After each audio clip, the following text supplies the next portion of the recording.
Three, two, one. Hey, so guys, welcome back to Tech World. It's Benjamin, and today we're going to be doing another interesting video. So I decided to take a survey of 5G, 4G, and 3G, since 5G is one of the things they say that they are going to really improve on this year. And yeah, so I'm going to take a video chat with some of my guys and I'm going to ask them how they view 4G and 3G. Yeah, so let's just get right there. Yeah, so I decided to get some information from some of my guys to actually view how 3G, 2G is and 4G, the boss of 4G. So I'm calling Richard. So Richard, like, what's your view on 4G? How fast is your average 4G network? Well, on my phone, the 4G network runs averagely about 30 to 40 MB per second. Like, that's the download speed, right? Yes. So like your upload speed is around what? I don't know, probably between Okay, you don't really 25 upload. to 35 MB per second. So you don't really upload so many things. Not really. Oh, okay, that's cool. So that's 4G. 4G is basically around 30 MB per second. But okay, Samson, I'm going to call Samson now, and he has used basically all of them. He started he's a programmer basically, and he uses a lot of data. So he has used 2G, 3G, and now he's in 4G. But I wanted to get his view on 3G. So Samson, so I wanted to ask you, when you were using 3G, like, how was the network like? How fast, the average speed you actually got? On a normal day, I would say between 45 minutes per second. That's download speed. Yes. So do you upload things a lot to the internet? Not frequently. So like, what's the average upload speed? I would say between 25 MB per second or 3. Oh, okay, thank you. Have you heard of 5G? You know 5G is out. Yes. Don't worry. I'm making a video about 5G, but I'll keep you in touch. Thank you very much. So that's basically 3G, 4G and 3G. 2G doesn't exist, so I don't really think I actually have to call anybody to really talk about 2G. But yeah, that's 3G and 4G. Yeah, so that's what we got for 3G and 4G. Now, the average speed for 3G is around, if it's okay for you, maybe you get around 3 MB, 4 MB per second. But 4G that has been out and running, you can get for up to 40 MB per second. But now here's the thing about 5G. You can actually get up to 2.1 gig per second. Now, yeah, that's what I said. 2.1 gig per second. Yeah, it's not NASA speed, but regardless of what you're doing, what are you actually going to be using so much data for? Like, you can finish your whole data plan in less than 2 seconds.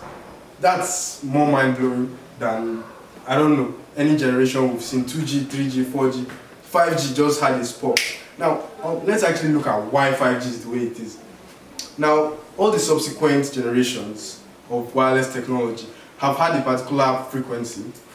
4G, we can see it had like 4 to 6, the frequency was like 4 to 6 hertz. But now that we're using 5G, you can have ranges from like 20 to about 96 hertz the frequency is like 20 to 96. So that's a big difference. And from normal math, or rather normal physics wavelength, V is equals to F lambda. The more the frequency, the less the range. That is the downside of 5G. So simple things like rain, or like buildings, or simple obstructions can just cut your network short. Now, since 5G uses a feature called millimeter waves, which I'm going to explain very well probably later, millimeter waves is how 5G runs. So now with these millimeter waves, it can actually give the speeds required, but they are small. Yeah, they are basically small. So obstructions basically block them from you getting the maximum signals you actually need to actually work. So why do millimeter waves have the problem of obstructions, of things causing hazards? Basically, it's no big deal. It's just the same reason why your microwave doesn't affect things outside the small box there. It doesn't fry or toast or whatever things that are outside the microwave oven, because it can't really penetrate. The penetrating power is very low, so it can't actually penetrate them.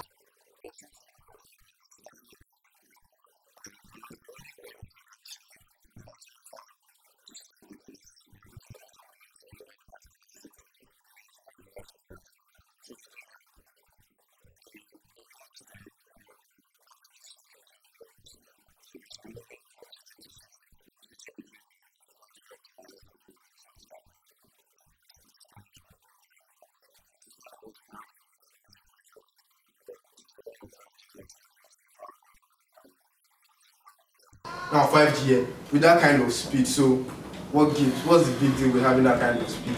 Basically, you guys we don't really use it for anything as normal consumers. But it can help us in things like IoT will become more pronounced. Yeah, autonomous car driving is going to be something that's going to be more pronounced. Imagine virtual reality streaming. Like, you can actually stream all over the world via virtual reality. That's mind-blowing. But that was not as mind-blowing as what I discovered of recent. And that is the fact that I, a doctor over at Nigeria, I can be having a surgery to someone in the US. I'm not going to be there. It's actually something that looks like the future. Basically, the future has come. Let me not say that looks like the future. You can be here in Nigeria. You have the necessary tools you need to perform the surgery, or rather, you're going to be using a machine, so it's automated. Then over in the US, let's say they have the machine there. So you just use your hands and basically work it out, and you're going to be performing a surgery on a patient in the US. That is mind blowing. It's going to happen so synchronously and seamless. Like, tell me about it, man. You have to get a 5G phone. Okay, now I won't advise you to invest in 5G. Why? Because the cons outweigh the pros, and it still needs some work. But it's just good to know about how well the world is advancing. For crying out loud, the 5th generation of wireless technology is mind blowing. So guys, if you really like this video, please subscribe, like the video, and thanks for watching. Catch you in the next one. Peace.